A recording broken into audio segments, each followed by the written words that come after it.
Caitlin Clark says she's 100%, smiles quite a bit at first organized team practice in months. After a season derailed by injuries, the Fever star practiced for the first time since July and says she finally feels like herself again as Team USA opens training camp at Duke. It's been a long 5 months for Caitlin Clark, and a grueling 7 months overall. Dating back to the first week of training camp, she battled injuries throughout her entire sophomore WNBA season. She worked around the clock, hours in the training room, nonstop treatment, in an effort to return. In the end, she just ran out of time. On Friday, for the first time since suffering a right groin injury on July 15, Clark participated in a full team setting on the basketball court, this time with Team USA. "It feels nice to finally be back to 100%, she said on a Zoom call with about 60 reporters after practice. Clark was one of 18 players available and eager to attend national team training camp over the next 3 days inside the K Center at Duke University. Kara Lawson, Duke's women's basketball coach, is in her first year as national team head coach. Clark is joined by Fever teammate Alia Boston, with Stephanie White assisting as a court coach. That's a USAB term. Fever executives Kelly Kroskoff and Amber Cox are also in Durham, NC. Clark, 23, loves to practice, and she missed it dearly after spending most of the WNBA season sidelined. She smiled entering the gym and again while describing how it felt to be back. "I feel like when I touch the basketball to start warming up, before the practice even started, that's probably when I felt pretty comfortable," she said. "I've worked so hard, like I haven't taken a break, honestly, since the beginning of the WNBA season. Just all my rehab and getting back to where I wanted to be. And then I'm getting even better, so that's been my focus, and this has been my next thing that I've been working for since our season ended. Just really thankful for the training staff and player development, and everybody that has been there with me. They haven't taken a break either because they invest a lot of time and they want me to be successful. For myself, it's not proving it to yourself again. But it's just that feeling, and I think it just made me smile quite a bit. I really did feel like myself out there and just continue to get my lungs back.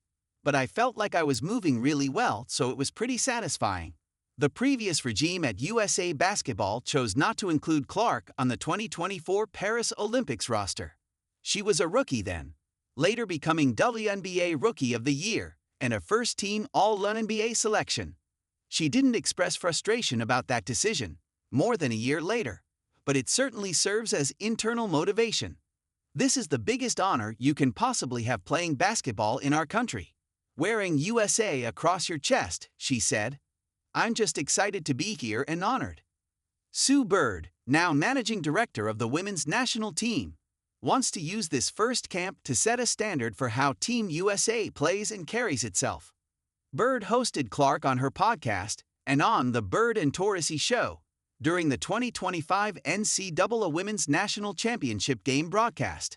So there's a friendly relationship and mutual respect. Speaking Thursday, before the team's first practice, Bird praised Clark's approach throughout a season interrupted by injury. "That's a challenge, of course, physically," Bird said. "That is a challenge mentally to not be able to be on the court, especially with the long off-season. So I thought what was most impressive was just the way she stayed engaged."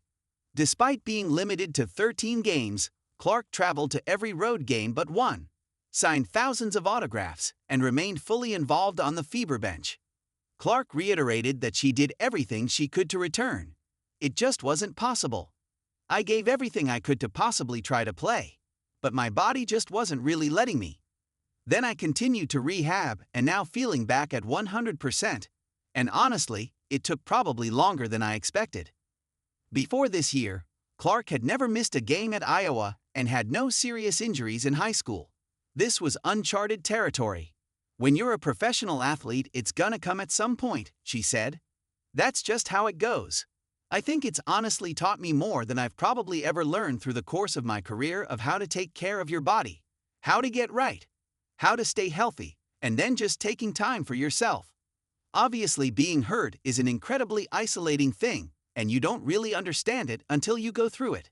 It was one injury, and then I was like a little better, and then it kind of continued to compound and get worse, and you know other things pop up. And then I had the ankle injury, so it feels nice to finally be back to 100%. Meanwhile, the WNBA and its players continue ongoing negotiations on a new collective bargaining agreement. Clark has resisted interest from Unrivaled and the new upstart league, Project B, which launches next fall. I plan to play in the WNBA, Clark said firmly. Obviously, that's another thing that we need to get done, so we have a season coming up here. 1 month ago, she played in the Annika Pro-Am as part of an endorsement deal with Gainbridge. On Friday, she was back where she belongs, where she thrives. She badly missed the game, and returning to practice may have felt as good for her as her step-back threes and logo shots feel for fans.